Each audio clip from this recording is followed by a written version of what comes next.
with Danusia. Danusia, how are you? I'm good, Dave. How are you?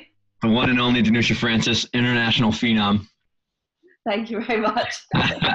I'm good. It is. You're a little sick and I'm a little tired, so I think this will be a great podcast. There should be nothing wrong with it. For those listening, Danusia is 6 hours ahead of me or 5 hours ahead, and I'm waking up very early, and she's in the middle of her day, so we'll make it work though, right? Yeah, definitely. I appreciate you waking up at the crack of dawn for me. Yeah, it's all good. It's an honor. I was thinking about actually before, because we had Nick on here, and then Val was on a little while ago, and I was thinking about a lot of this came about at GymCon, right? That's where you and I first met, and Elliot. And I met you, Val, Elliot, and CA within like the first couple hours. Yeah. And I was like so anxious still about presenting that I was like, I was trying so hard to be nice, but I couldn't really think about anything because I was talking about like Nick, and I was like, oh my God, there's so many people in this room. But you killed it at GymCon. That was fun, man. Nick gets a gold star for that. Yeah, definitely. Was that your first time that you had met? You interacted with Nick, but were you there the first time on like one of his presentations? Yeah, that was my first time experiencing GymCon as a whole. So this year I'm actually going to be an ambassador. Oh, sweet. I can promote it and stuff like that with Nick. So I'm honoured because I really enjoyed it and thought it was so helpful for coaches and people that are interested in gymnastics and furthering their coaching. How long have you known Nick before that? Have you met him before? Or? Yeah, I met him a few times because he used to coach within the GB squad when I was a junior. Yep. So I've known him for a long time, probably 10 or so years. Yeah. Probably wild seeing him back then compared to what he's doing now, huh? Yeah, now he's like proper suited and booted, like businessman. I'm proud of him. I know. And now he got engaged. Yeah, right. Yeah, Leone. We always, I always poke fun because we have like the business face kind of stuff like that. But then there's times when Nick, like behind the scenes, is just a total nut, and I love him to death. But I'm like, dude, if people could only see us bantering back and forth on a webcam, they'd be so surprised. Yeah, and you've got your on stage. Yeah, right. The business hat. So these podcasts have been pretty fun for people to hear because I think, as I was saying before the podcast recording started, is that we have a lot of variety of listeners, right? We have like medical providers and surgeons or doctors and PTs, PAs, but then we also have like a lot of gymnastics fans or elite and, college coaches. So I try to get people on to talk about like their own life and what they think, but then also kind of ask some questions that hop the fence a little bit, like ask a few medical questions, ask a few, more non-traditional stuff than versus people just being like, what's your favorite gymnastics skill? We can ask that. But. Yeah. So we have a combination of a lot of submitted fan questions from social media, and then I kind of made some up, and then I think there's also a few that I usually ask most people, just fun, and if you're cool, that we'll just like roll through a bunch of these and see where it goes. Definitely. Yes. So the quick intro is, can you give people a quick background to like your kind of gymnastics journey through elite college, stuff like that? And just because I'm sure people know of the different things like UCLA over here or GBR or whatever, but they don't know the timeline. So if you just kind of share that real quick. Yeah. So I started gym when I was 5, and then it was just a really small local gym. And when I was 9 years old, it was getting demolished. So I was lucky enough that I've been offered a scholarship, and my gym that I'm still at now had a partnership with a boarding school. So I went to boarding school at 9 to carry on doing my dream. I was very passionate and driven from a very young age. And it was all me, yeah. And then so from 9 to 15, I was at that school. And then, believe it or not, that school became bankrupt. Oh my gosh. Yeah. And so another school, because part of our scholarship, the gymnasts at that school, we had to compete for our school. So gymnastics competitions. And so another school headhunted us and matched our scholarships, but it wasn't a boarding school. So they bought a house, and there was like 5 of us that lived in there, and we had someone that took us to training and cooked for us. So it was like insane, and it doesn't even sound real. You're like a gymnastics nanny. Yeah, literally. And I was at that school, Surbiton High School, till I graduated. And then I was interested in, but not super interested in college. 2 of my friends were at Stanford and Florida, and they were having the time of their lives. And my mum was keen for me to at least like look into it. So she did her research. For some reason, I was just like, I'll only go if I can go to UCLA. Not knowing anything about UCLA, UCLA Gymnastics, coaches, gymnasts. I honestly didn't know anything. Yeah. And I just kept saying that to my mum. I kind of think it was because I thought I didn't have a chance. I'd heard of it, so it must be a great school. And then she got in touch with someone that knew Miss Val, and then he sent her the videos, and Miss Val really liked what she saw, so she came to England to visit me. And then eventually I went on my official visit, absolutely loved it, and I was sold. And so I was at UCLA, and I loved gymnastics, but I'd fallen out of love somewhere along the way. But back at UCLA, I was falling in love with the sport again. So I decided I would do a few more elite competitions. And that's where Jamaica came into the picture, because GB, as you know, is pretty competitive these days. So to stay on their national team, you've got to be at their camps, at all the competitions, and it just wasn't feasible. So I didn't think I'd carry on past graduation. I thought it was a great opportunity to help Jamaica build their program, and for myself to do some more international competitions. So and then after graduation, I did retire for about a year and a half. I think that was just like, everyone always puts a post on social media about retiring. I never sort of did that, and I don't know if that was because in the back of my mind I thought I'd go back or what, but I was thinking about it the other day. But then I just thought I'll just go for Tokyo, because I just don't want to have any regrets when I look back at my life. And it's like, if I don't make it, I won't regret trying, because I absolutely love training at my gym. My coaches are amazing. So that's where I am. That's a super cool story to hear. And I'm curious actually to go back. Something that you said that I actually have almost heard from everybody in the podcast is that they kind of fell out of love with the sport for like during that. It seems like to me, I mean, I quit for 3 years when I was younger, but like the late kind of high school years is like, I don't know, why did that happen? I'm just curious. I don't think it was down to like anything specific, but I think the pressure, and like I had a few instances where I wasn't treated with like respect or kindness in any sort of way. And I think it was more those things rather than like my training environment or my coaches were actually always being great my whole career. Obviously I wouldn't train back with them if they hadn't. But it was more like the powers that be, and the pressure, and then sort of some things that maybe weren't 100% fair. And just obviously you're putting all this pressure on your body and your mind, as well as trying to do school. The last 2 years at school, called A-levels in England, are very tough. So it was just, kind of all surmounts together to be very overwhelming. Exactly. But so that's cool. I fell out of love with it until I went back to college. Well, until I went to college and was like, wow, I love this again. Yeah, right. Miss Val, as we'll get to later, has a way of wonders with that. Yeah, I had that too. I think I just kind of woke up one day when I was younger and I was like, I'd rather be with my friends than going to this gym again over and over and over and it's just monotonous, you know? Exactly. That's the word. Yeah, especially when you're just training for I think it was during like trials for Worlds and Olympics, it just gets so samey, and it's like, it's tough. The grind, man, right? Exactly, the true grind. So continuing your timeline now leads perfectly into your new job with College Sports America. I'm not super familiar, we chatted a little bit, but can you fill in just what that is and kind of what your role is with how this like gymnastics kind of aspect of it is? Yeah, so like I was saying to you before we started recording, I love college gymnastics, like out of any sort of discipline, so to speak. And I don't see myself living in America.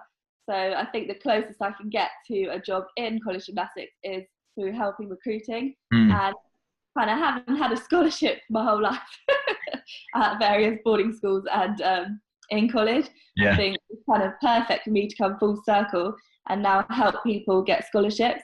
And I was saying to you before, I just can't wait for, the first time and then every time after that to be able to say to someone, I've got you a scholarship. So I went to World School Games back in 2009 with the track and field manager, and she was at the University of Georgia when I was at UCLA, so she knew I was doing all right out there. And then, they sort of headhunted me, and it was just a perfect fit as well, because everybody on the team has gone to America on a scholarship of their own, which I thought was brilliant, because you're speaking from first-hand experience. Right. One of the only recruiting agencies that charges just a small fee and then a larger fee when we actually get you the scholarship, whereas I think a lot of recruiting agencies charge a big fee up front, but there's absolutely no guarantee that they can get you a scholarship. Gotcha. So we don't ask for that fee if we don't get you a scholarship. So that was something that, just speaking with my first few families recently, that they were really impressed with, and it makes them feel a lot more comfortable with the whole process. Yeah. That's awesome. That sounds like we were saying before, it's a perfect fit of like what you're good at and what you enjoy, but also like, your expertise. Exactly. Yeah. And I'm kind of curious now thinking about the scholarship situation is something that I deal with a lot is I work with a lot of young athletes, right? So not only coaching, but medically, I probably treat 30 or so gymnasts every few weeks that are all mostly trying to chase a scholarship, right? They're like, that's their biggest goal is they're trying to do that. And yours came about later, right? Because you said you were like late high school when yours happened. Yeah. What are your thoughts on early college recruiting is a huge problem, right? Because some kids get so much pressure when they're like in eighth grade to like commit to a school. I'm curious about your thoughts on, do you think that should be something that we're more strict against? Because I just had a podcast with Jessica O'Byrne of Gymnastic, and she was saying like, put $100,000 fine if you talk to anybody before junior year, and that will stop it right away. And I was like, well, that's definitely one way to do it for sure. But I find that a lot of kids are like, I love college, like not even in school, but like they just want to be in the college environment. So they train so hard from like 10 to 14 that they accumulate so much stress mentally and physically. And sometimes they don't last, through high school. They get burnt out or hurt. Or the unfortunate circumstance that I've had is that kids that do make it to college, they don't even compete their freshman and sophomore year because they're so banged up from JO or from elite or whatever. So like, what are your thoughts on all of that? Yeah, I'm kind of with you and Jess, that it's just getting a bit out of control in a way. I remember being at UCLA and we'd obviously have people visiting and families with children that are like 12 and 13, and I'm thinking they don't know what they want. Yeah. I didn't know what I wanted college-wise till I was literally 17, 18. So yeah, I think it's just a bit crazy, and yeah, maybe a fine would be the perfect solution. But yeah, like you said, or like we said before, they might fall out of love with the sport, or they might get an injury and nothing. And that pressure probably coming from families in a way to have them commit young, because obviously it's amazing if they do get the scholarship and why parents want them to get it. Yeah. But it's a lot of pressure too. And then if they're not as good when they actually do commit and then they lose their scholarship. So yeah, I just think there needs to be a bit more firmer rules in place.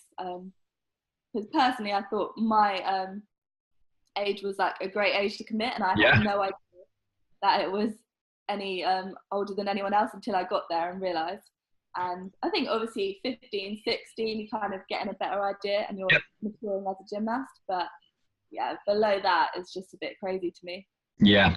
And Jessica raised a good point too that I didn't think about. She was talking about, college is so expensive that some parents can't afford to pay for the crazy high tuition if they don't get a scholarship. So like a lot of these families aren't, and in the colleges too, are not malintentioned. They're just being like, if I don't get a scholarship, I can't pay. You know what I mean? So like I do understand the financial is a bigger problem kind of at hand with the college debt situation. But I mean, I agree. I think that if everybody just accepted that, like maybe we shouldn't have this conversation until 16, I think that it would take a lot of pressure off of young kids, especially when I used to if I got an injury, I was like really bummed. Obviously I can't imagine having to work through an injury or have a bad couple meets because I was like going, through puberty or whatever. And then in the back of my mind having like, oh my God, if I don't do well, or if I don't get over my knee surgery, like I have to, what's going to happen? Like that must be massively stressful on a 14-year-old. Yeah. And that, like you said, they're kids. And it's stressful enough as it is. Balancing that with school and the amount of hours kids are training is just really enough stress for a child.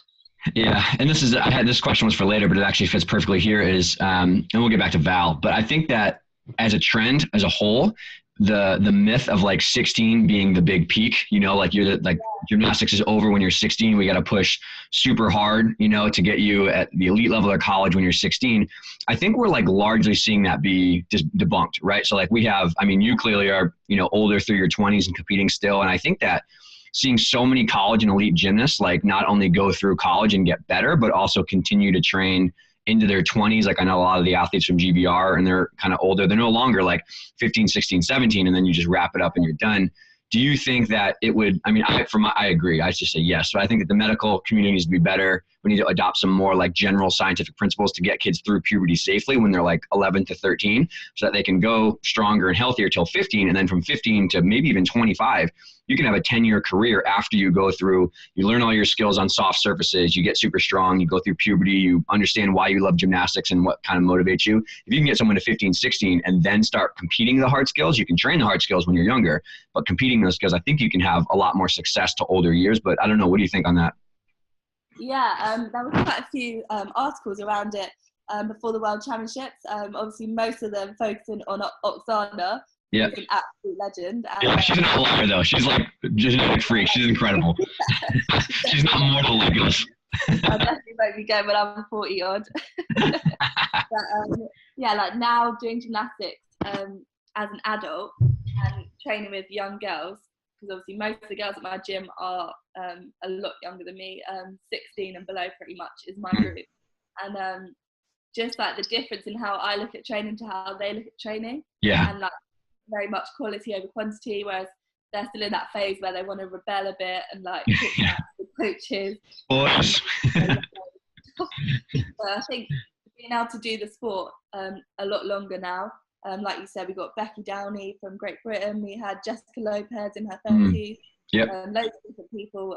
Mustafina coming back after a baby. Yeah. So there's definitely people that are pushing the boundaries, and I think it's brilliant. And you just look at it from a whole different perspective, training and competing. And I also look at it, this is coming off Miss Val and just having experienced her for 4 years as a coach.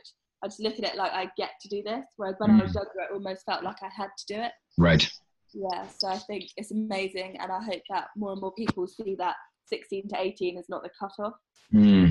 Yeah, I agree. I think that I have that conversation a lot with people who are unfortunately like, have a stress fracture in their back or tear their ACL when they're younger, and they're thinking like, I'm doomed, this is it. And it's like, well, it almost, and nobody wants to be hurt, don't get me wrong, but it's a reality of all sports and gymnastics. And I try to teach people like, it's actually a blessing in disguise, because maybe if we can figure out why you got hurt and have a harder conversation about, how much you're training and what you're doing when you're not only competing, if we figure out a few of these big rocks, and kind of clear them out, you might unlock a lot of potential down the road for you to be super powerful or super successful, healthier, and not feel like, I definitely in college, I like barely made it to college with a few injuries, and then I kind of got better my freshman year, but then by senior year, me and all of my teammates were like literally hanging on by threads. I vaulted twice per week. My buddy did 1 ring routine per week because he had labral tears in both his shoulders. And all of us were like, well, this is gymnastics. And I was like, it doesn't have to be this way, man. That's why I went to PT school. Yeah, which is insane to think you were in all that much pain. Yeah. At college, I think that was a place where I learned even further how to look after my body, because it's amazing facilities and like getting treatment every single day or pretty much whenever you want or need it is so good. And now as well, I look after my body, and I'm always thinking about recovery and just anything that might help. And that's the same sort of thing. I try and like educate my training, my, what would I call them, my teammates at my gym. Obviously they're so much younger than me, but I try and give them little words of wisdom here and there. Yeah, I'm sure they appreciate it. It must be really cool for them to see someone at your age and how long you've been in the sport, like still training well, because I feel like that's very hard for someone to understand, like the long road when they only work out with 16-year-olds or 15-year-olds, you know what I mean? But when they see someone who's like, in their younger 20s, like, wow, you can still do this for a while. It probably is like, okay, maybe I'll think about the 10-year goal, not the 1-season goal. Yeah, that's another thing. We've got a really talented gymnast at our gym, and she's thinking sort of 2024 Olympics, then potentially college, and then potentially beyond, which is amazing. Yeah. Before that, you'd maybe think Olympics and stop, or you think college and stop. And she's going to be 19 in 2024, so she would have already deferred a year. So it's like amazing that she's thinking beyond her 20s, and she's got the talent, and touch wood, she's got like the good, strong physique. Hopefully, stays out of injuries. Yeah, and that's, again, we'll go back to Val after this, I promise. But another point that Jessica made that was super important is we're seeing more college athletes doing elite and both together. And so I think that's huge, because for men's gymnastics, right, like 3/4 of the national team went through college in the States and then went on to keep training. So, there's a ton of reasons. An open-ended scoring system, they can continue to develop their skills. There's not as many colleges, so the talent kind of funnels around a couple main schools that are really, really, really good. But I think that now that we're seeing people like Trinity Thomas is doing a little bit of both, Michaela Skinner had just recently talked about maybe doing 2020. Like, I think because the NCAA is allowing people to do both, the options are still on the table. Like, okay, I can go to school, compete in the season, and then maybe during the summer or take a deferred year and I can continue to train. I think that's really huge for people, because they don't feel like they're stuffed in a box of once I go to college, that's it and I'm done. But I think that in 5 years will be a massive change to who gets recruited early, who gets delayed to 17. So they'd be like, okay, well, you still might have 8 years of gymnastics left. We got to really take care of you. We can't just go crazy. Yeah, I think it's going to be huge if Michaela Skinner does choose to go for Tokyo and then comes back and does her senior year. I think that's going to be like a big eye-opener, a bit of a shift in the whole sport. So even if she doesn't make the team, then I think it's just going to show what you can do as a gymnast. It doesn't have to be written in stone. It's not one or the other. You can do both. So yeah, I'm really rooting for her. I hope she goes for it, and I hope she makes it. So fingers crossed for her. And the other cool part too is that the level of college gymnastics has increased so much that I think that now people are maintaining their skills. Or like Michaela's doing a double full, and people do some crazy stuff in college now versus I guess 10 years ago it was, in my opinion, especially from the guys' perspective, it was sometimes like we kind of did the bare minimum just to get a score, and there was maybe a limited cap on that. But like we have guys in college who are doing 2.5s on vault, who are doing like crazy stuff on floor, and that was a big thing. If you continue to train those, not compete them all the time, but continue to keep them in your skill repertoire, it's not like you have 4 years where you were doing a full on vault and now you got to try to get a double full back or an Aminar. It's like, okay, that's a huge jump on your body. Yeah, definitely. I think as well how it's gotten more and more popular, and it's like on TV, and we see Caitlin Maharshi and people going viral. So I think that pushes the sport, and people want to be that next viral sensation, or they want to make a difference. So I think that pushes the difficulty, and people are now wanting to impress and not just get the scores. Yeah, I agree. And also they want to continue to like train pretty hard day to day because they know there's something beyond the end of the season. Yeah, exactly. So while we're talking on college, I mean, I have followed Val for a long time, and I met her at GymCon, and I'm lucky that I've learned a lot from her just being kind of in the last few years especially. But there's like this aura of greatness that she has around her that seems to just come out with her positivity, and her book obviously shares a lot of these stuff. But a lot of people had asked me what you think about the actual like, day-to-day being with Val, and like what's that like from a gymnastics point of view? She's honestly, like you said, she's got an aura, she's got a presence. And she's got that every day. It's not just like she switches it on for competitions or for media or something. She's genuinely like so kind-hearted, and she makes you feel so important all the time. So I know it sounds maybe a bit silly or something, but say that you go to her office with a tiny problem and she makes you feel like she's just there for you 110%. I remember going to her freshman year, being homesick, and it was like after I left the office I was 100% better, because I'm like tearing up about it. Got that.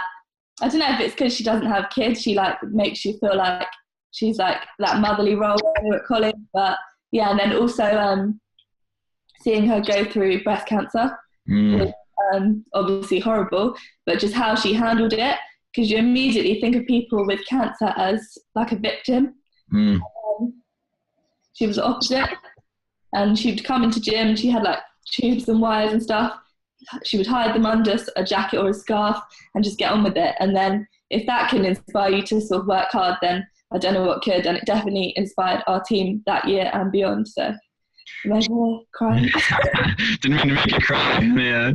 No, I agree, man. I think that she and many other people who have similar stories are, I don't know, my problems are no longer an issue when you hang out with some people, you know what I mean? And so another example, there's a client we have at our facility who unfortunately she was a PT, and she got hit by a drunk driver while she was walking, and she got pinned against a building, and like just a massive like cascade of injuries and stuff like that. And when she comes in and she's like in the gym working out, so she's doing PT, she's doing everything she possibly can to get better. I'm like, you are a warrior. Like there's no problem in my day-to-day pending a catastrophic something that happens that would make me that upset. And then when I have like little problems during my day, or like I'm like, oh God, I don't want to work out, I'm like, okay, well at least I get to work out, you know what I mean? And I think that goes back to Val's perspective shift of I get to coach, I get to be in the college, I get to be on scholarship, I get to do gymnastics. It's not I have to.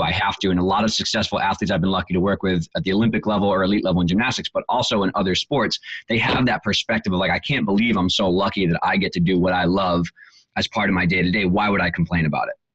Exactly, yeah.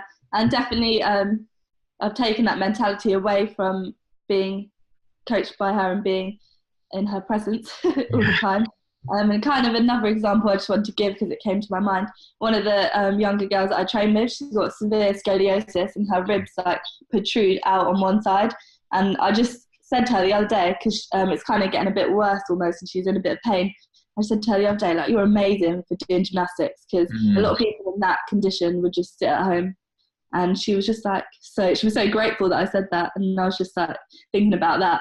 And that example just came to my head, so I thought I'd share. No, that's good. You probably made her world, man. I'm sure she really, really appreciated that, you know? And I think too, I mean, it's just, I guess, all these podcasts, like there's an elephant of the room about what's going on in gymnastics, especially here in the States. And I don't know, when I think about why I'm coaching and I think about why we're involved in it, I think people really drift away from some of these things we're talking about like the impact that gymnastics can have on a young kid's life, whether that's they literally just want to do level 7 for 4 years and be with their friends and they have somewhere to escape for. Like that's super important, right? That's why we're all involved in it. That's why I'm still involved. That's why you want to have a job in it. It's like, that's why everyone's here doing it. Is like, yes, you can achieve great things from your athletic point of view, but like the reason that we're doing this is because we make a positive difference in kids' lives. And it's probably one of the best sports to learn the values that are important, like hard work and gratitude and persistence. But I just feel like when I look around, sometimes people have really drifted away from why we're doing it and what their core beliefs are. And they're just doing it to show off or money or skills and stuff. And it becomes this really weird ego power trip. And if you just like take a step back, like, guys, we're so lucky that we have bodies that allow us to do this crazy sport, and that we have a, you know, especially as Val says, like in America, we have a place where we have a college program that's so successful and kids can get an education behind their scholarship. And yes, it's cool to get big scores and win trophies and stuff, but like if that's the prime reason that you're doing it, that's where you start to plant the seed of like really, really toxic environments and relationships that come up, and it always pops up down the road, you know, if you let that burrow. So definitely.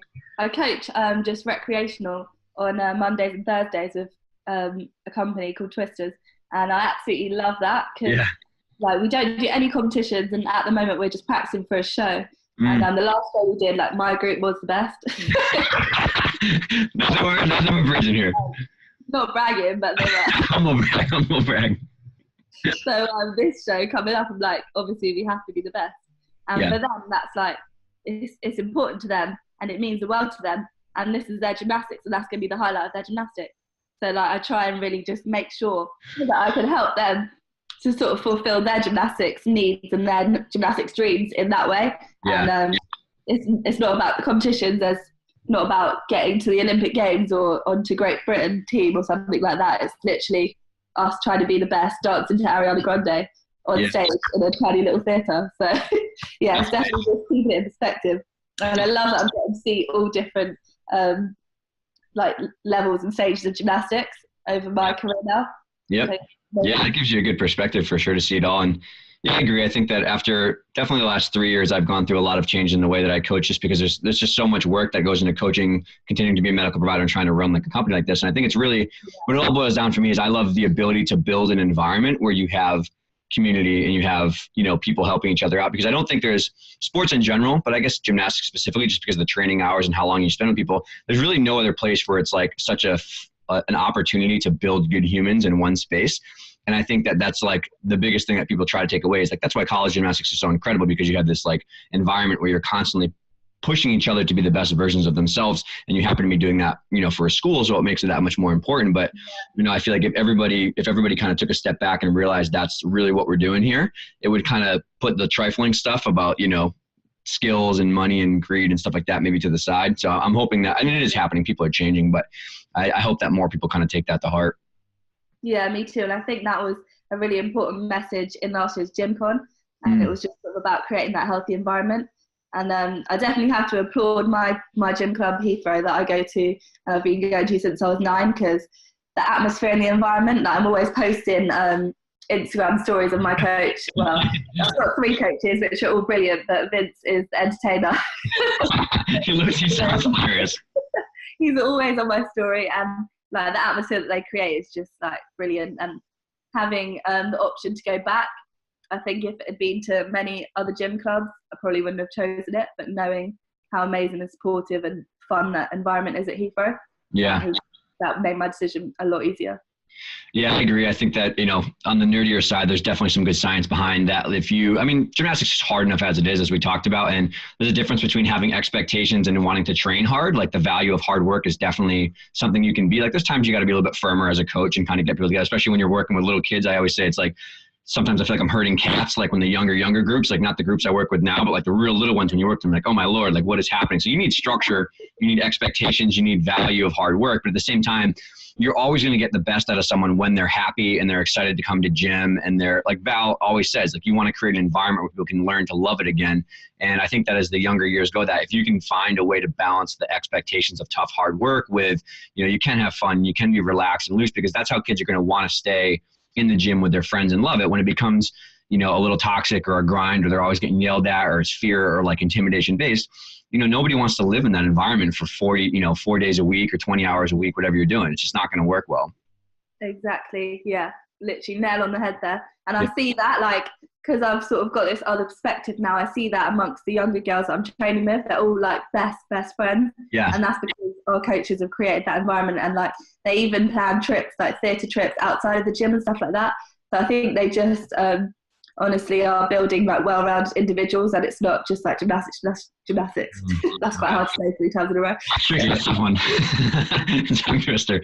Yeah, I agree. And I mean, we'll wrap this up on this, but unfortunately, a lot of this comes down to a very hard conversation with yourself. And I just recently posted some of the questions that we had as coaches. We asked ourselves, like, why am I doing gymnastics? What are my values as a coach? Why am I involved? Like, what am I fearful about? What are my insecurities? Because that's a stemming of a lot of, like, you're worried about what others coaches think about you at meets. You're worried about people looking at your athletes and judging you. You're worried about parents talking in the stands. It's like you have to be able to really block out all of that noise. And the successful coaches at the elite level that I've been able to work with, like Nick and talk with Val, people, they can do that. They're like, I'm just trying to do the best that I can do for myself, and we're going to keep grinding away day to day. And you set that positive example of being a good person, taking care of your own health and working hard with the athletes. It builds mutual trust, and they're willing to reciprocate that versus you being like standing on a pedestal, trying to drag everybody around and micromanage. There's no way it's going to work.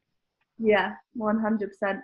Definitely. And I can see that with all the coaches I've been so lucky, honestly. I say that a lot, like in conversations with my mum or with my coaches. I just know how lucky I've been to have amazing coaches my whole career. So very lucky. Yeah, same too. I was not a good gymnast, and I always say that I was like a very average gymnast when I was younger, but my coach stood by me when I fell 4 times on pommel horse and still gave me a handshake and still like was willing to stay there. And so that's why I even stayed enough to go to college. But even when I got to college, our coaches were always supportive. We had GAs that were like super passionate about men's gymnastics. So Springfield College was the only Division III school in the country for men's gymnastics. So we competed against all Division I schools.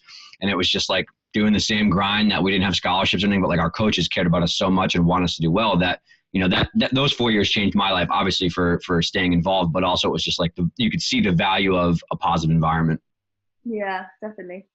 So one of our fan questions from Twitter is actually right on the college track, so we'll say this. So Leslie Ann says, I'd really like to know how hard it was to adapt to college gymnastics and college life in the U.S. Also, why did you choose UCLA, and what were the highlights or lowlights of your career in college? So I kind of touched on why I chose UCLA in the intro. Yep. I literally don't know, but I do feel like it was meant to be. So yeah, that's that reason. And it was hard to adapt in the beginning because coming from a different country, you have to get your phone plan, you have to get your bank account, and nobody helps you, which is no one's fault, but they just don't have anyone in place to help you. I don't know if that's just UCLA, but I feel like it might be just a thing that they don't have at college. Yeah. And so luckily, Peng was also international, coming from Canada, and her parents were in town, and so they helped us get everything sorted. But I just remember like the first week being so stressful, and our gym was under renovation, so we were training at Waters, Chris's gym, and one session Miss Val just asked me and Peg like how we're doing, because obviously she knew we had to do a lot more stuff than everybody else. Yep. And I just like broke down like crying. As you can tell, I'm quite emotional. Not always, but quite a lot of time. And then she let everyone have the day off the next day, which wasn't planned. It was supposed to be a training day, and but mostly so me and Peng could go and get everything sorted. So that was amazing. But with College Sports America, we actually have a welcome pack that helps people with that transition, like helps you with what phone plan to get, what bank to join. And so I think that's another reason why College Sports America is amazing. So, but back to the question. The highlight, whenever I think of my highlight, I always think of Pac-12 my senior year. As UCLA obviously went for a bit of a rough patch during some of my years I was there. We weren't like national champions, but we were Pac-12 champions in 2016. And as a senior, you're obviously sort of leading the team. So I felt like we just did a brilliant job leading the team. And it was like a very cohesive team compared to the ones in the previous years. And it was so much fun. And I just remember Sadiqa, she was our last person up on floor. And obviously we knew she could hit it, but it's like, you never know in gymnastics. Yeah. And we're all just standing there and like, you want it so bad. It's like as if it's your own routine in a way. Totally. And that's the best feeling when it comes to college, because in elite, as close friends as you are with someone, you're never quite on the same team. You're always against them in some way. Yep. If that's like at Wells, you're against them to make the all-around final. But this is like such a team thing, and nobody cares about the individual titles at the end of it. All we wanted was that team title. Right. So, yeah, I always remember that one. And just running and like banging into Sadiqa because I hugged her so hard. Like, I've tackled a few of my teammates as well. Yeah, like knocking down almost. I'm sorry. Yeah, like literally. But they don't even care because they're so happy as well. Yeah. Low light. Pre-season can be really tough. Yeah. Actually, that's what was going through my mind. I was like, God, 2-a-day practices. Yeah, pre-season freshman year was a nightmare actually. Like after Christmas, I almost didn't come back. It was horrible. We had to go and do running on the Santa Monica stairs, which was hard, but it was like, when it's hard, but you're getting fitter, so you just sort of don't mind. Mm-hmm. It was 30 degrees Celsius heat, so it was like super hot. Obviously coming from England, my body's not used to that at all. And I didn't know, but my skin's really sensitive, even though I'm Jamaican. Huh. And, and so I got this terrible heat rash. Oh, no. Oh, in Impetigo? Yeah. Impetigo? Yep. Yeah. And you have like 2 different skin colours. And so it was like that but for months and months. And I had to wear long sleeve shirts outside pretty much the rest of my 4 years because we didn't want to risk it. Wow. So that was the low light actually. Yeah, I think that would be a low light for sure, getting a skin rash. We also had to do a sandbag challenge outside that day, so I actually skipped over that by accident. And so we were in partners. I was with Sam Pejek, and one of us was blindfolded, and we had these sandbags, and we had to go and fill them up blindfolded. Your partner would guide you, fill them up, and then tie it up, and then carry it to the edge of the shore where Peng, because she was injured, was guiding you to build it into some sort of pattern. We were doing it for, honestly, hours and hours. Then the tide came in, so we had to go and rescue all our sandbags, which are now wet sandbags. So they were really heavy. And then we had to carry on till our pattern was made. And we were just out there for hours. And then that obviously contributed to the rash. This sounds like Survivor. This sounds like... Genuinely. Pre-season was easier and easier every year after that. I can imagine you guys like 2 hours like, what am I doing? This is not college gymnastics. Yeah. That's awesome though. That was the low light, for sure. Yeah, it sounds like a lot of cool, like from hearing Val, she's big on like team building activities and trying to do, whether they're sandbag drags or whether they're just like trivia and stuff like that. I feel like that's something that always comes through in her, is like trying to unite the team through like fun challenges like that and working together, which is cool. I think that's a really good way to kind of break the monotony of, just do more routines. It's like, okay, that's so much. Literally. Yeah, some of the challenges were so much fun actually. When we were away, we usually did like the most outrageous ones and like doing dances, and then often we'd have to present our dance in front of the team in the locker room before we went out for warm-ups. And that was always like such a good thing to relax everybody, because you'd just be like rolling on the floor laughing from everybody's performances, and then you go out and warm up and you were all in such a good mood. So yeah, that was definitely another highlight for sure. So what's the funniest yet most appropriate story that you can share from the team? Are there any like ones that you guys were like crying on the ground laughing? I have a couple from college that were hilarious. There's definitely some of those times when we were doing our dances. I've got one on my Instagram, obviously from like ages ago now. Like I think it was senior year, and it's me, Peng, Sadiqa, and Sophina. And then if you remember the Vine days, there's the old woman that says, "What it is." And so we did like our version of that, but it was a UCLA song.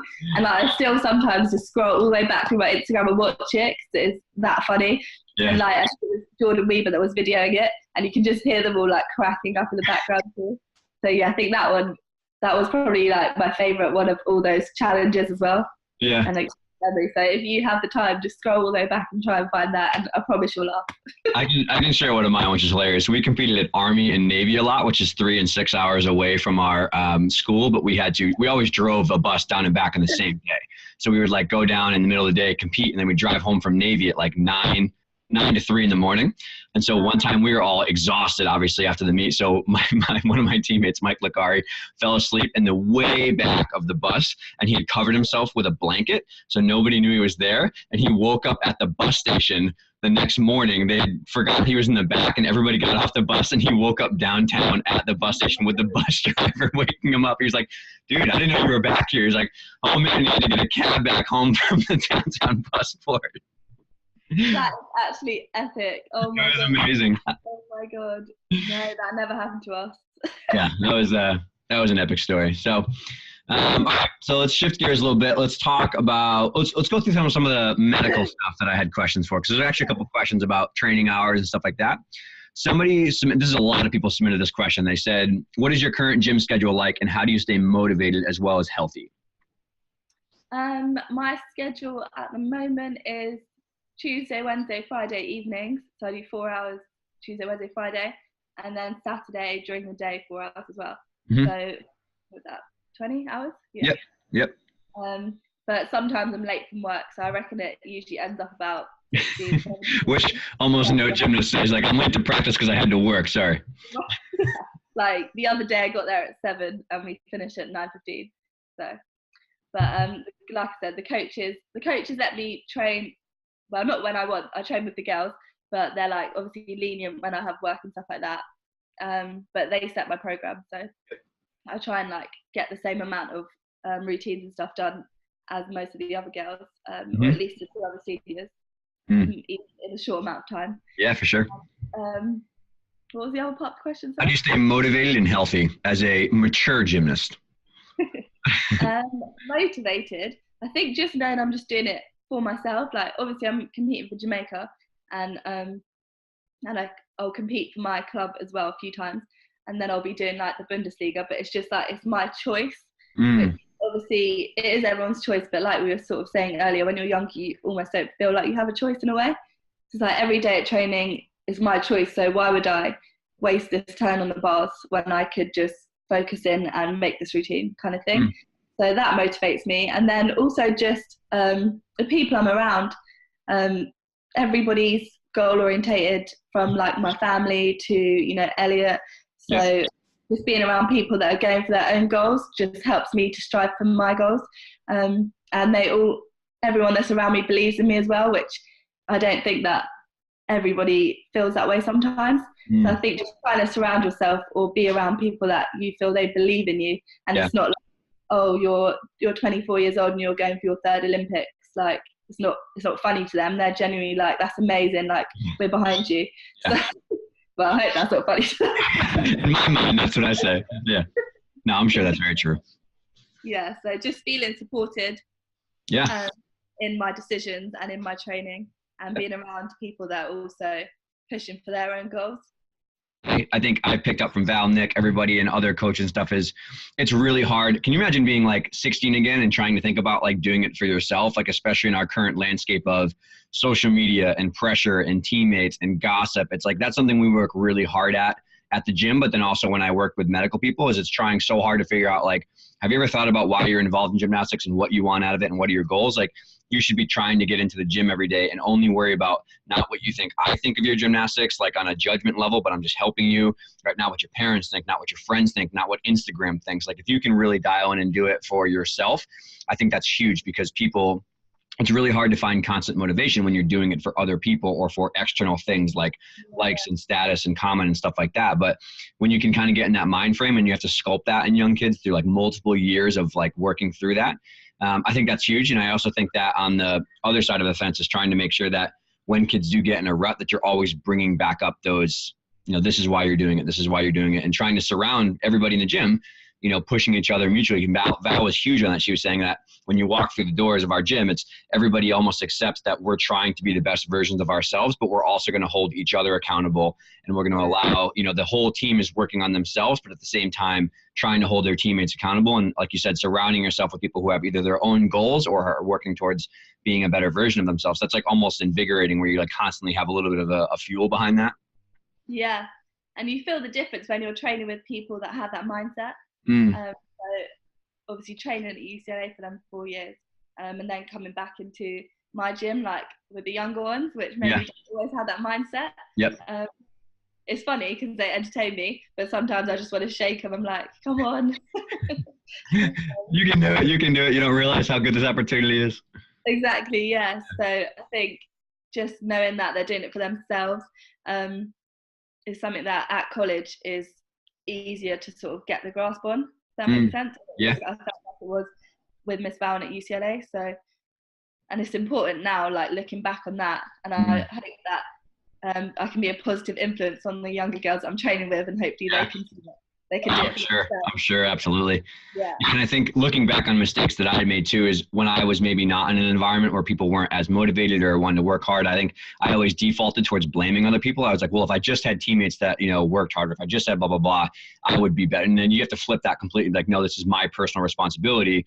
I have to bring, my own motivation and my own, kind of influence on people, because that's what increases, like, the rising tide lifts all ships, they say. You can't blame other people. It's not your coach, it's not your teammates, it's not your mom, it's you. It's your responsibility to take care of yourself and be healthy and try to have every day be successful, because that's the only way it's going to be sustainable. Yeah. And actually the other day, I can't name names, but it's quite obvious if you know who goes to my gym, but one of the other seniors, so she's competing internationally as well, and then she just said to me, she's kind of like your moody teenager in a way a lot of the times in training, and like the coaches will laugh at her because she's that moody. It's like comedy sometimes. She'll admit it herself, so she might listen to this, but then the other day she just said to me, Noosh, I really want to qualify to the Olympics. And I was taken aback because I've never really heard her sort of say a goal, and like she said it like not, oh, it would be cool, or she said it like, I want to do that. Yeah. And then she said, and I said, well, okay, like every day, let's remind each other like why we're here. And then she was so for that, and I just thought that was a massive step for her. Yeah. And 16, like you said, that's the tough years, and to sort of make that stride. Yeah. Hopefully, that's going to be a nice turning point for her.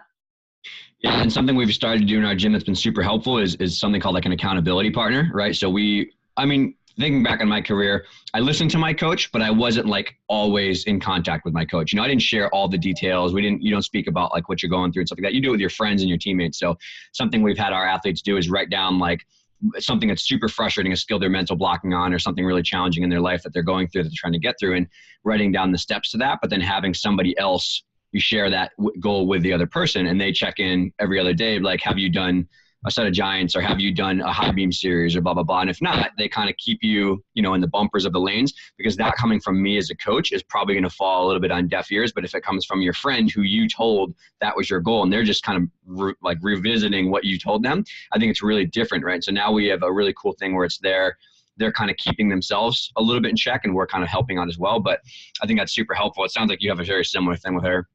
Yeah, so ours just came about like randomly, but I might sort of reiterate it in those sort of words to her later at training. You have to plant it when she's in the middle of like the worst conditioning ever, or like doing sled push or something. You're like, remember when? Remember that time? She'll be like, be quiet, I don't want to listen to you. Yes. That's awesome. It's definitely the difference coming from a teammate than a coach. Completely. Yeah, I completely agree. When it comes from, because I almost feel like it's all about control, right? It's about like you're making that choice, and it's a controlled decision you're making versus somebody else is telling you, Yeah, I'm reading a book, Atomic Habits, and they're big on like habits won't change unless it's tied to your identity. So it's not like I want to eat nutritious meals because that's good for me. It's like, well, I'm a healthy person. Do you know what I mean? So like that's something a healthy person would do. So we try to tie their identity in a lot. It's like, well, I'm a confident athlete, so this is why I want to be able to do 3 more, or something like that. I like that. What's the book called, sorry? Atomic Habits. Okay. Yeah, I'm going to post it online right after I get out of here too, because it's the book of the week for Shift, so I'll send you the link. It's good. It's a quick read too. It's only like 5 hours on Audible. Yeah. Yeah, it's good. All right, let's do a fan one. That was a good one. So I don't know how to pronounce this Instagram handle, but superoxide dimutase, I have no idea. How do you maintain shoulder health with all your inverts and jams? When I was younger, I used to sublux a lot, my right shoulder. Yeah. And then I didn't do my jam at all during college. Yep. And then it was like a personal goal of mine to get it back, which was like, it's a hard skill, like, and it's different muscles that you use for any other skill. So it was definitely hard to get it back, and confidence-wise. And it's like, obviously I slipped on it in podium training at Worlds. So that was an amazing video. That literally like got so many views.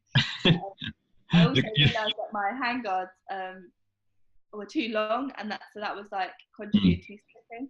So I've now gone down a size and just like having such an easy routine in college, it didn't matter like if I had like the wrong first angle. Yeah. Now like adding in harder skills, especially that one, it's like everything matters. Yep. Yeah, shoulder health. I think, I don't know, having a rest from it at college, I didn't really get many problems with it. I do my exercises still, so that's just like with a band. Yep. And then it got sore like once, and then Elliot looked at it. So he's an osteopath. Yeah, so that helps. So that really helps. But yeah, he made me just sort of get back on top of my exercises, which are mostly just with the elastics. Yep. And yeah. Yeah, I talked to a lot of young kids about that too. Like, I think, so the biggest problem in gymnastics is I've talked to a lot of people about this, is like there's no way to quantify how much we're doing and like how much is like week to week training volume. And that's like a big research process that I'm doing right now. But like, it doesn't matter how many exercises you do and how like diligent you are to taking care of yourself. If you just like go crazy of the same skills over and over and over and never like count how many you're doing or take a slight break, like gymnastics is hard on your body, man. It's like just like running, right? If I never ran a like anything at all, but I went out, I was like, I'll run 40 miles today, like I would fall apart, you know? So it's all, a lot of it comes down to like dosage and intelligent numbers. The quality over quantity thing is like, yes, it's super important when you're older, but like if I could go all the way back and do it again, man, I'd be like, all right, five of these really hard passes. If I make 5, if I don't make 5, I'm going to move on to another pass or something else, because you can't just do like, you know, hard passes for 45 minutes. Like your ankles are going to fall apart. Yeah, that's true actually. Yeah, so on an average day, I'll do maximum 4. And usually like that's maximum. And usually like, so I usually just do 2 routines. And if they're successful, I'll stop there. So that's just 2. And I always warm up. So like I always will be on the low bar, just like dislocating, and then usually do like swings in eagle grip. Yeah, definitely a good warm up, and then quality over quantity. And if I'm gonna do more that day, say if they've been a bit rough and I need to do an extra 1 or 2, then I'll usually do that on a day where I've got a day off the next day as well. Yeah. But I tend to just go for the quality over quantity. Yeah, I mean, but that's used to, right? Like some kids are training 5-6 days a week, they do all 4 events a day. Like as a coach or as a gymnast doing that, you have to understand, you have to rotate the things you're working on, right? And I think that's the biggest problem I see with young kids who get stress fractures is, you know, they do layout step outs on beam for a while, then they go tumble on floor, they go to Yurchenkos, and they go and they work Shaposh timers, they work Tkachev timers, and they've backbended 1,000 times in one practice. And I talked to Jessica about this. I was like, that's a huge problem because no one's thinking about the total cumulative reps, right? Or say like for guys, example, you have like a lot of like heavy dismounts or heavy tumbling in one day. Like you're probably not doing anything wrong. It's just that like you've taken 45 impacts on your ankles super, super hard. And that's probably why you're super cranky. So like mapping the week out and then mapping the days out is super important. Like do 5 and then go do dance or jumps or leaps or something like that. That's so true. I never even thought of it. It's like, back that many times over all the events, because you think, oh, you can do less on beam, but then you're going to go and do Yurchenkos, like you said. Yeah, that definitely makes sense. Yeah, and by the time you warm up, do your routines, and then have a mental breakdown and do a bunch of corrections, you're probably like super high. You know, you're sneaking a bunch in the line, you're doing a bunch on drills. And from a coaching perspective, it's like, if you get to like 5 and nothing's really going well, it's probably time to take a step back and talk about technique or drills anyways, you know. So probably wrap it up for that day and just like let it sit on a pedestal. Some days, as we all know, it's just, you could have everything going right and it's just not going to happen that day for some reason. So move on to the next one. I know it's so fickle, right? So on the kind of medical injury stuff, there's another question that somebody submitted. It says, do you think elite should allow for a lunge landing like NCAA for safety and for preference? I saw that one and I was thinking about it. I think it looks amazing when someone does land like still with hold, no yeah. But at the same time, it's like that slight less bit of pressure. And I find now, being older and maybe where I took a break as well, when I start tumbling out on the hard ground, my whole like back will like get so tight, like down both sides, like completely parallel. So I think that's obviously where I'm trying to land so like suddenly in a way. This is step. For older gymnasts, it's probably way more friendly because you're not suddenly having to stop your whole like body weight in one go. But I think I love how it looks when people are such excellent tumblers and they land hold. So I'd be happy either way. Yeah, it's a big differentiator, right? Like, it's like you see someone who's like got a pretty good landing or a pretty good shaposh or whatever. Then you see someone who like sticks one cold that has a massive shaposh. Like, whoa, that's how it's supposed to look like, you know? So I think it's an important differentiator to be able to have those like markers for sure.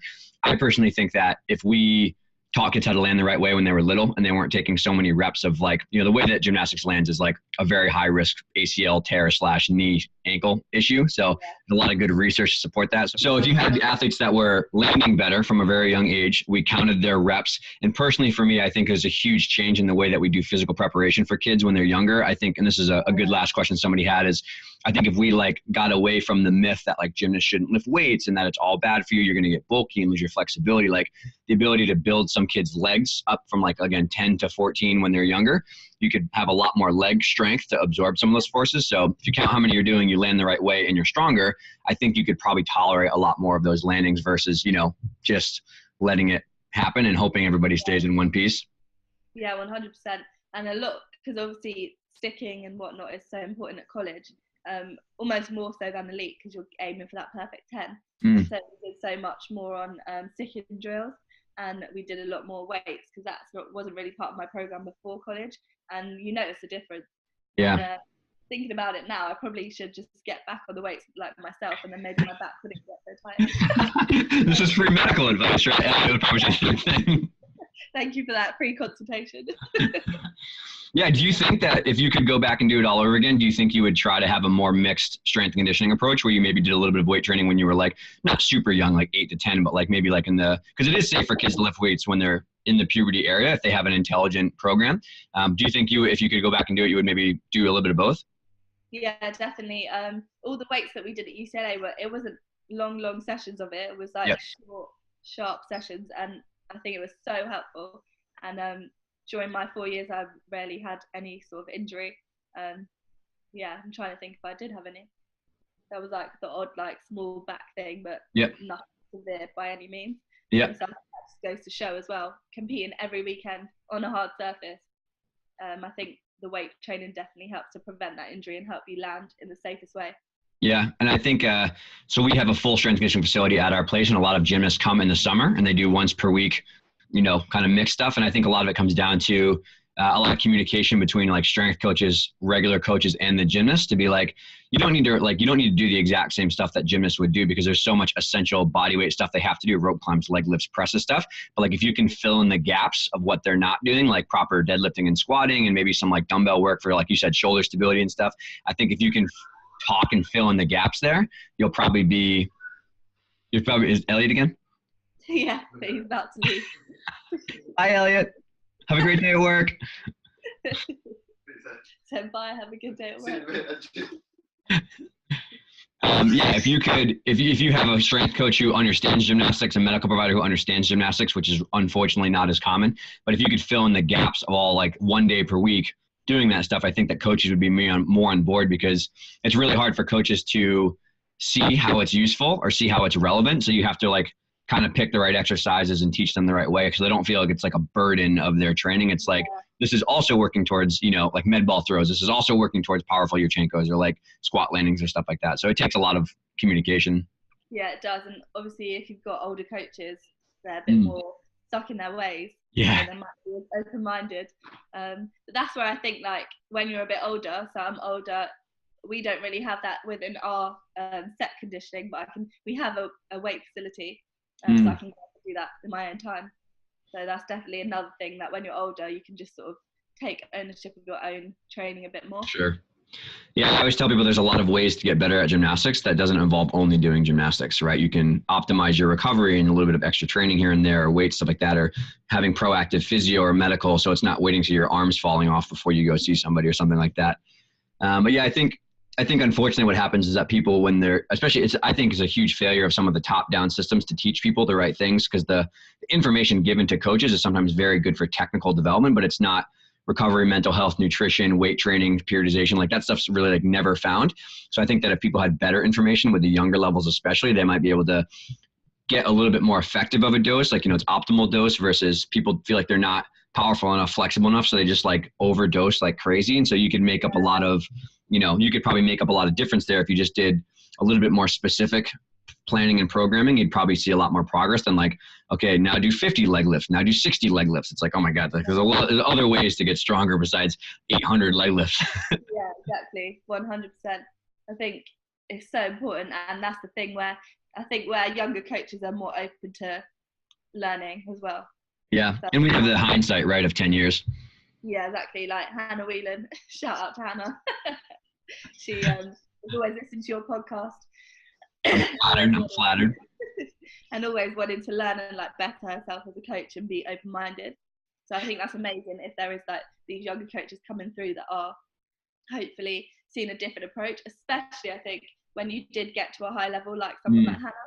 Yep. And you know, like maybe where there was gaps in your training or things that could have been better. Yeah, I think it's our generation and also like people who are maybe like the next one generation above us. Cause I think the old guard kind of coaching is probably like 2 or 3 generations ahead of us. But I think that it's a combination of all these things, right? It's a combination of, for me personally, it was real as like the brutal honesty that like, despite what I was doing as a coach, kids were still getting hurt, burned out, and they were quitting or they were not reaching their performance goals. So I had a big like, okay, there has to be a difference. And a lot of that came down to mixed strength training, changing flexibility, counting workloads. But I think it's a combination of seeing maybe the needle not move in terms of lowering injuries like we thought. Like it's unfortunate how many kids just sweep their injuries under the rug and don't realize there's maybe a way to prevent that. But also a lot of kids who just like never quite get the next level of skills. They always kind of maintain there. So it's a combination of the medical side, the performance side, but then also, you know, the only thing good to come out of the chaos in gymnastics right now is that we're seeing that traditional style of like military, just go until you do it right. Like that clearly did not work. And I think we can take the gymnastics technique stuff has been incredible for how much information has spread around. But in terms of like training thoughts and environment and like coaching styles, I think maybe we see like, okay, we got to move and pivot away from that. But if you take all of those things together and you can embrace that and package that and give it to a younger coach, like imagine being 20 again as a coach and being like starting out with this incredible base of knowledge where people, you learn through all that. But I think from 5 to 10 years from now, we'll see these like mid-level coaches move up to a national role and they'll have so much experience and information that I think the kids will do really well. Yeah, definitely. And where I do a workshop and go around the country and see like loads of different gym clubs, it's quite easy to see the differences, even in the atmosphere, for how the coaching styles are. Yep. So yeah, I'm hoping, like you said, in a few years' time that we see everyone sort of shifting to this more educational, open-minded, and as well treating every gymnast differently as well, because everyone's got different strengths and weaknesses. Completely. Yeah, hopefully happy gymnasts. Yeah, absolutely. I think definitely the big piece of it is like we said, personal development, communication with their athletes, giving the athletes a voice to weigh in, feedback for training. But then also the biggest thing is like working together with different disciplines. I think that's still something that's not happening. It's kind of happening. It's hard at the club level because of like finances and people around, but you should have like a go-to nutritionist, mental health provider, a doctor, a nutritionist. Like all these things should be on your team of people that maybe they're not in your gym all the time, but you have them on speed dial for as you need them. Because I think it's very delusional for a gymnastics coach to have to teach gymnastics and handle mental health and know about nutrition and be a strength and conditioning coach and be a team manager. It's like there's no way that a coach can balance all those plates. And so you have to have like, maybe I'm really good at like coaching gymnastics and I really love strength and conditioning, so I'm going to do those 2 things. But then when it comes terms to nutrition and mental health, I'm going to always defer to somebody else and kind of getting your ego out of it to do what's best for the athlete. Yeah, 100%. And obviously the kids spend so many hours in the gym. Like the coach takes on more than just if you were in like an after school football club. It's not like that. It's like their life. And for many it could become a source of income, or they can make it to Olympics or college level. So it's like definitely the coaches have to take on many hats. And hopefully you've got a team of coaches, and say if you don't have access to nutritionists, etc., then you can sort of take it upon yourself to make the time to research each person can have a role. So like if you've got 3 coaches on your team for that group, then one of them could be the strength and conditioning and one could be the nutritionist. I think that would be another way that would save money than bringing in an outside source, because there's so much research out there. Yeah, I agree. I think that definitely looking at the ability I've been fortunate to work with a lot of college programs. Like you see obviously the coaching staff and the gymnasts on the floor, but when you really look behind the scenes, they have this huge team of people that are helping. And Val talked a lot about like that with GymCom, but also when I was just speaking with her, she's saying like, I have all these people that are involved in the decision making for their health. We have all these people who are not only maybe have like a more important voice sometimes with like injuries and doctors and stuff, but also are like a little bit more expertise, and Val's humility to understand that if she just refers you to the right person is good. But a lot of colleges have that, and even a lot of high level JO clubs in the States here, they use a team of people. You only see the coach and the athlete on the floor and like, wow, they're such a good gymnast. But parents, coaches, there's a lot of people behind the scenes who are helping. And I think people that are listening, if you really want to try to like reach the next level, is it's learning from those people and being humble to say, maybe I don't know everything, but also like doing whatever you can to allow them to be in your gym. I think there's a lot of friction sometimes when coaches don't want to let people inside because they're like, oh, gymnastics is special or like, you know, whatever. But, you know, if a strength coach wants to come and just once a week, just watch practice and learn about gymnastics, you should open the doors and share coffee together and be like, okay, this is what I think. What do you think? And that's how it started. Yeah, I agree completely. And it was such an eye-opener having so much access to so many facilities and professionals in their fields during college. I learned so much, and even if it's not like now I don't have access to a nutritionist or anything, but having that knowledge now, I know what foods and what drinks help me to recover or help me to have energy for training. So it's like even just having the access or the research or just the knowledge and opening your eyes to it. Yeah, and even just knowing that it's available to find somebody if you don't, you know, have the idea yourself. Yeah, exactly. All right, last question.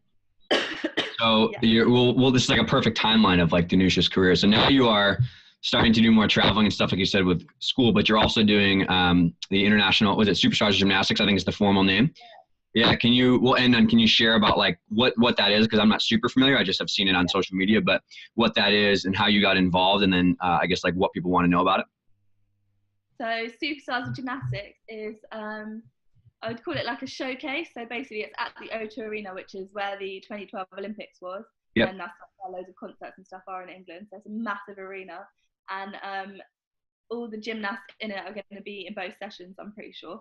Yep. And you have to do a competition length routine, but you can do absolutely anything you want. So obviously you're going to do your best skills and just show off and just have fun. And there's going to be a celebrity judging panel. And just lift up numbers, sort of like Dancing with the Stars, or in England we call it Strictly Come Dancing. So that's like pretty much what I know about it. And obviously social media, you've seen the lineup, Simone Biles. Monster, yeah, it's like tons of people.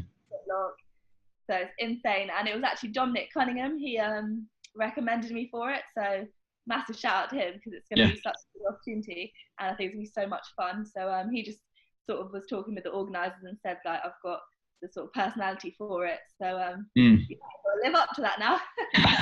No pressure. Yeah. I'm really excited I'm competing on March 2nd as a guest at the English Championship. And then after that, I'll be just working for some fun routines for that. So I've got some ideas for beam, and then our acrobatics coach at our gym is like an amazing choreographer. And if you've watched acro, you know the dance is like a bit more over the top. Yep. So he's gonna make a floor routine for me, so I'm so excited for that. And that's sweet. Yeah, and then vault and bars, I'm pretty limited, but I'll try my best. Do that weekend. When is that? What's the date on that for people who want to look? March 23rd. Cool. There's still tickets available on their website, which is superstarsofgymnastics.com. Sweet. Awesome. Well, it sounds like you got quite a busy year between training and work now and that and whatever's going on the road. So in between my competition and Superstars, I'll be in America for Miss Val's final home meet. Nice. Yeah, so that'll be so much fun. That was a question somebody asked if you were going to head back to UCLA anytime. Yes, so I'll be there. I had to cut my trip a bit short to make it back to Superstars, but I think it'll be worth it. Yeah. I'm really excited to be there for the senior meet. It's going to be, I'll probably be crying like the whole time. I thought you were crying now talking about Miss Val. You're going to be like a sob puddle. I'll definitely be taking my tissues. You need your own like box just to carry around with you. 100%. Cry and water. Like rehydrate from all the tears I'm losing. I think that's perfect. We can wrap it up there. I thank you so much for your time, and I wish you the best of luck with everything you're doing. Thank you for having me, and I learned quite a lot there. Yeah. Look at this. You got medical advice. You learned about crying. It was great. Yeah. Everything's okay. All right. Well, thank you so much, Danusia. I will see you in a little while. See ya. Bye-bye.